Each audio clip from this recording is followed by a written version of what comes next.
Now, the Eastern Cape has so far been spared the looting and destruction seen in those provinces. This in part thanks to the taxi industry rallying to protect malls and privately owned businesses against looting. And it's as social media messages urging residents to protect economic assets proved to yield some positive results, in fact.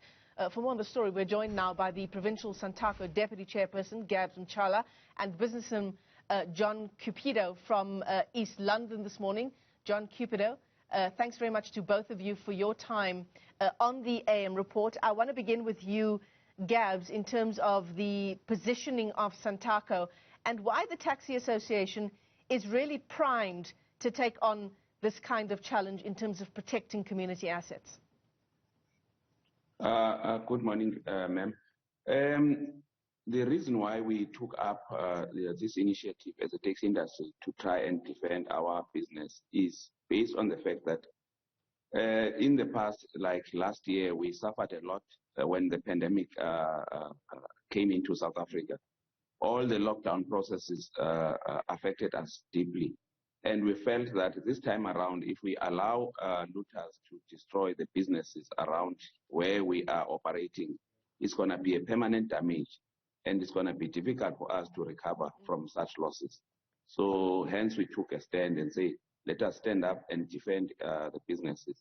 Because once the business is closed, then it means that we won't have passengers to transport, and then we are going to lose business, and that would be the end for us. Yeah. Yeah. So what was the strategy? How on the ground did you and your members organize to protect particular businesses? The first thing is that we said they must have their reflector vests or reflector jackets on, and then they went to the strategic areas and also consulted the local police so that the police are aware of the movement and the activities around.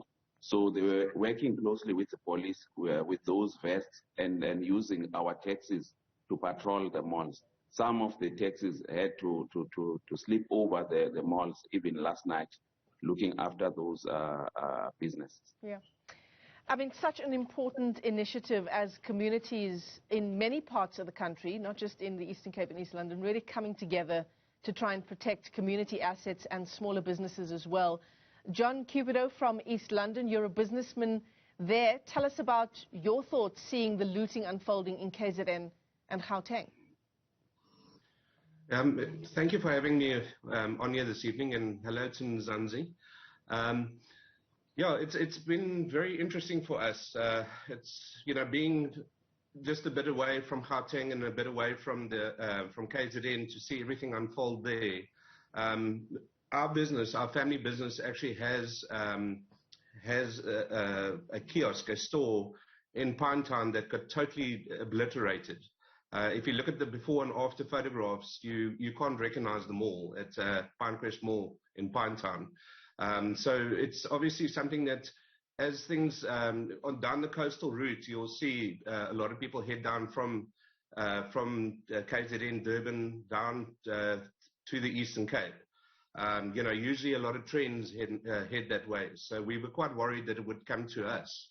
But as our Premier, Oscar Mabuyane, did, he met with the taxi associations, and thankfully the taxi associations have agreed to assist, because at the end of the day, we are all business people, which makes us compatriots in this.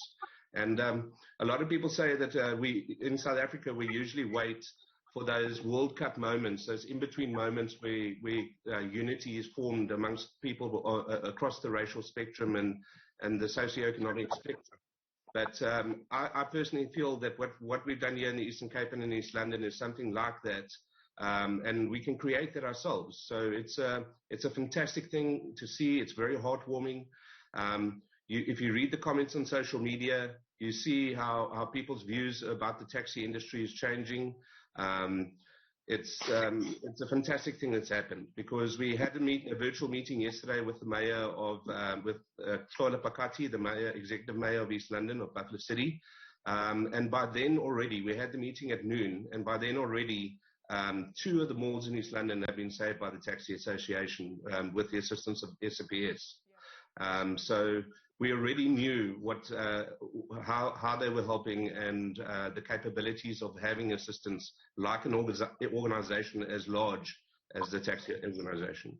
But as you say, John, at least one of your family-owned businesses in Pinetown, you said Pinecrest Mall, which is in KZN, affected by the looting that happened over the past 5 days. You know, as a business owner yourself, thinking about so many other small business owners, bigger business owners, and how they've been impacted by this large-scale looting and rioting, if it happened to your business on this scale, what are the chances of surviving as a small business?